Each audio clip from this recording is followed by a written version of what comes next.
Hello friends, வணக்கம். வாங்க இன்னைக்கு நம்ம வீடியோல சூப்பரான ஒரு லஞ்ச் காம்பினேஷன் பூண்டு குழம்பு அதோட முட்டைகோஸ் பொரியல் ஈஸியா நல்லா டேஸ்டியா எப்படி பண்றதுன்னு பார்க்கலாம்.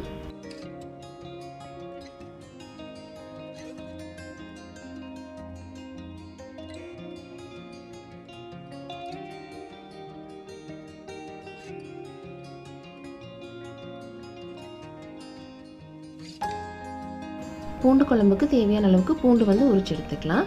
ஒரு கை அளவுக்கு பூண்டு எடுத்துக்கலாம். அதோட ஒரு கை அளவுக்கு சின்ன வெங்காயம், ஒரு தக்காளியை இந்த மாதிரி கட் பண்ணி எடுத்துக்கலாம். இந்த மாதிரி பொடி பூண்டா எடுத்துக்கலாம். அதுதான் டேஸ்ட் ரொம்ப சூப்பரா இருக்கும் பூண்டு குழம்புக்கு. அதோட முட்டைகோஸ் பொரியலுக்கு ஒரு பெரிய வெங்காயம் பொடியா கட் பண்ணி எடுத்துக்கலாம். காரத்துக்கு தேவையான அளவுக்கு பச்சை மிளகாய் எடுத்துக்கலாம். இதோட தேவையான அளவுக்கு கருவேப்பிலை கொத்தமல்லி க்ளீன் பண்ணி எடுத்துக்கலாம். இப்போ பொரியலுக்கு தேவையான அளவுக்கு முட்டைகோஸ் வந்து கழுவி எடுத்துக்கலாம். முட்டைகோஸை கட் பண்ணாமல் இந்த மாதிரி காய் துருவியில் பெரிய ஹோலில் நல்லா துருவி எடுத்துக்கலாம். இந்த மாதிரி பண்ணும்போது டேஸ்ட் ரொம்ப சூப்பராக இருக்கும். இந்த பொரியல் நம்ம வழக்கமாக தண்ணி அதிகமாக ஊற்றி வேக வைக்கிற மாதிரி இல்லாமல் தண்ணி தெளித்து விட்டு மூடி வச்சு அப்படியே வேக வச்சு எடுத்துக்கலாம். டேஸ்ட் ரொம்ப சூப்பராக இருக்கும். இந்த மாதிரி ட்ரை பண்ணி பாருங்கள். இப்போ முட்டைகோஸ் எல்லாம் துருவியாச்சு. ஃபஸ்ட்டு குழம்பு தாளிச்சிக்கலாம். எண்ணெய் நல்லா சூடானதும் கடுகு வெந்தயம் சேர்த்துடலாம். இதெல்லாம் நல்லா பொரிஞ்சதும் கருவேப்பிலை சேர்த்துட்டு பூண்டை சேர்த்துடலாம். பூண்டை வந்து எண்ணெயிலேயே நல்லா வதக்கிடலாம், நல்லா வாசம் வர வரைக்கும்.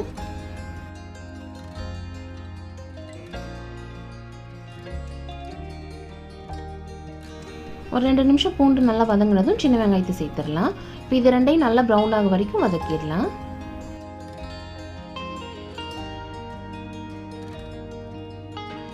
இப்போ பூண்டும் வெங்காயமும் இந்த அளவுக்கு நல்லா வதங்கினதும் தக்காளியை சேர்த்துடலாம். தக்காளி வந்து நல்லா மசிகிற அளவுக்கு வதங்கணும்.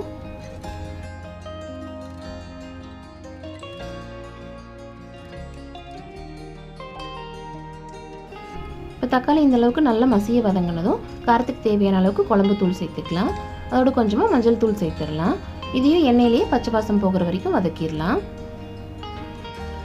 இது எல்லாமே இந்த அளவுக்கு நல்லா வதங்கினதும் புளி கரைசல் சேர்த்துக்கலாம். இப்போ புளியோட அளவு வந்து நம்ம விருப்பத்துக்கு தகுந்த மாதிரி தான். அதனால கொஞ்சம் எக்ஸ்ட்ராவாகவே ஊற வச்சுட்டு கரைச்சிட்டு குழம்புக்கு தேவையான அளவுக்கு சேர்த்துட்டு பேலன்ஸ் வந்து நம்ம ஃப்ரிட்ஜில் வச்சு ஒரு 4 நாள் வரைக்கும் யூஸ் பண்ணிக்கலாம். இப்போ தேவையான அளவுக்கு உப்பு சேர்த்துட்டு தண்ணி ஊற்றி நல்லா கொதிக்க வச்சிடலாம். வெங்காயம் பூண்டு நல்லா வேகணும், அது வரைக்கும் இது வந்து நல்லா கொதிக்கிட்டோம். இது இன்னொரு ஸ்டவ்வில் வச்சுட்டு நம்ம காய் தாளித்து விட்டுடலாம். இப்போ எண்ணெய் நல்லா சூடானதும் கடுகு சேர்த்துடலாம். அதோட கொஞ்சமாக உளுந்து சேர்த்து நல்லா பொரிய விட்டுடலாம். இப்போ கருவேப்பிலை வெங்காயம் பச்சை மிளகாயெல்லாம் சேர்த்து நல்லா வதக்கிடலாம். இப்போ வெங்காயம் இந்த அளவுக்கு வதங்கினதும் காய் எல்லாத்தையும் சேர்த்துடலாம். இது எண்ணெயிலேயே கொஞ்சம் நேரம் வதக்கி விட்டுட்டு உப்பு சேர்த்துக்கலாம். இதுக்கு வந்து தூள் உப்பு சேர்த்துக்கலாம். அதுதான் நம்மளுக்கு வந்து அளவு சரியாக தெரியும். உப்பு வந்து கொஞ்சம் கம்மியாகவே சேர்த்துக்கலாம். காய் வெந்ததுக்கப்புறம் டேஸ்ட் பண்ணி பார்த்துட்டு தேவைப்பட்டால் அதுக்கப்புறமா உப்பு சேர்த்துக்கலாம். இப்போ கொஞ்சமாக தண்ணி தெளித்து விட்டுடலாம். இப்போ முட்டைகோஸில் இருக்கிற தண்ணியிலேயே காய் வந்து பாதி நல்லா வெந்துடும். தண்ணி எதுக்காக தெளித்து விட்டுறோம்னா இந்த மாதிரி நம்ம மூடி வைக்கும்போது அடிப்பிடிக்காமல் இருக்கிறதுக்காக தான். இப்போ இந்த மாதிரி காய் எல்லாத்தையும் ஒன்று சேர்த்துட்டு ஒரு தட்டு வச்சு மூடி வச்சிடலாம். சிம்மில் வச்சிடலாம். காய் நல்லா வேகட்டும். இப்போ குழம்பு நல்லா கொதிச்சு பச்சை வாசம் எல்லாம் போயிருச்சு. பூண்டு வெங்காயமும் நல்லா வெந்துருச்சு. இப்போ இதில் கொஞ்சமாக தேங்காய் வந்து அரைச்சி சேர்த்துக்கலாம். தேங்காய் வந்து வதக்கவெல்லாம் வேண்டியதில்லை, அப்படி பச்சையாகவே அரைச்சிக்கலாம். இது கூட வேறு எதுவும் சேர்க்க தேவையில்லை. இந்த அளவுக்கு நல்லா பேஸ்ட்டாக அரைச்சி சேர்த்துட்டு நல்லா கலந்து விட்டுடலாம். இதோட கொஞ்சமாக வெல்லம் சேர்த்துக்கலாம். புளிக்குழம்பு எல்லாத்துக்குமே கொஞ்சமாக வெல்லம் சேர்க்கும்போது புளியோட டேஸ்ட் வந்து நல்லா என்ஹென்ஸ் ஆகும். இப்போ நல்லா எண்ணெய் பிரிஞ்சு வர வரைக்கும் குழம்பு கொதிக்க வச்சிடலாம். இப்போ காய் வந்து முக்கால்வாசி வெந்துருச்சு. இன்னும் கொஞ்சம் தண்ணி வந்து தெளித்து விட்டு இன்னொரு தடவை மூடி வச்சு ஒரு 2 நிமிஷம் வேக வச்சிடலாம். இப்போ குழம்பு வந்து இந்த அளவுக்கு நல்லா எண்ணெய் பிரிஞ்சு வர வரைக்கும் கொதிக்க வச்சுக்கலாம். அப்போ தான் டேஸ்ட் ரொம்ப சூப்பராக இருக்கும். இப்போ வெங்காயம் பூண்டெல்லாம் நல்லா வெந்துருச்சு. குழம்பு சூப்பராக ரெடி ஆயிருச்சு. பூண்டு குழம்பு இந்த மாதிரி ட்ரை பண்ணி பாருங்கள். வாசம் டேஸ்ட் எல்லாம் ரொம்ப சூப்பராக இருக்கும். சூடான சாதத்தோடு இந்த குழம்பு லைட்டாக பரட்டி சாப்பிட்டாலே போதும், அவ்வளோ டேஸ்ட்டாக இருக்கும். இந்த குழம்பு செஞ்ச அன்னைக்கு விட நெக்ஸ்ட் டேக்கு ரொம்ப டேஸ்ட்டு சூப்பராக இருக்கும். வெங்காயம் பூண்டெல்லாம் புளியில் நல்லா ஊறி ரொம்ப டேஸ்டியாக இருக்கும். ட்ரை பண்ணி பாருங்கள். இப்போ காயும் நல்லா வெந்து ரெடி ஆயிடுச்சு. இப்போ இதோட கொஞ்சமாக துருவின தேங்காய் மல்லித்தலை சேர்த்து நல்லா கலந்து விட்டு இறக்கிடலாம்.